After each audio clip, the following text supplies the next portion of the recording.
এই যে ফুল তো অনেক সাজাইছেন, তো এই ব্যবসা বাণিজ্যের কি অবস্থা? কিছুদিন ইনশাল্লাহ ভালো হওয়ার সম্ভাবনা আছে আর কি। আশা তো করতেছি। বেচা কিনে কি মোটামুটি নাকি এখন তো ভালো? মোটামুটি এখন তো কালকে না সব দেখি ইনশাল্লাহ যদি ভালো হয় আর ভালো। দাম কেমন? এই যে আপনি যে ইয়াগুলা সাজাইছেন এগুলোর দাম কেমন? আমার আগের চেয়ে একটু মোটামুটি স্বাভাবিক আছে, আগের থেকে গতবার যে একটু ছিল গতবার দাম ছিল, এবারে একটু কম। আপনি শুধু এই আইটেম করতেছেন নাকি আরো অন্য আইটেমও? এটা মেহাপত মানে এটা অন্য আইটেমও আগামীকাল ভিতরে আসবে না?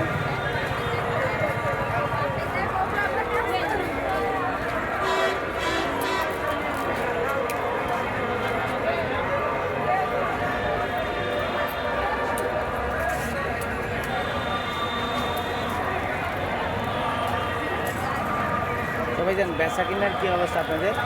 বেচা কিনা ভালো না, বেচা কিনা নীরব। কারণ সবাই তো বলতেছে ভালো। আপনার দাম কেমন? ফুলের দাম কেমন? দাম বেশি হলে তাহলে ওরা নিবে। এই যে এই মালাটার দাম কত? 50 টাকা। 30 টাকা।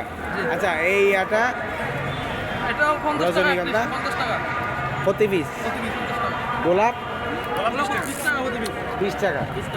আর এই যে এই ছোট্ট ইয়া বানাইছেন এটা 40 টাকা। এগুলো কত? 40 টাকা। 20 টাকা। 20 টাকা। এগুলো 20 টাকা।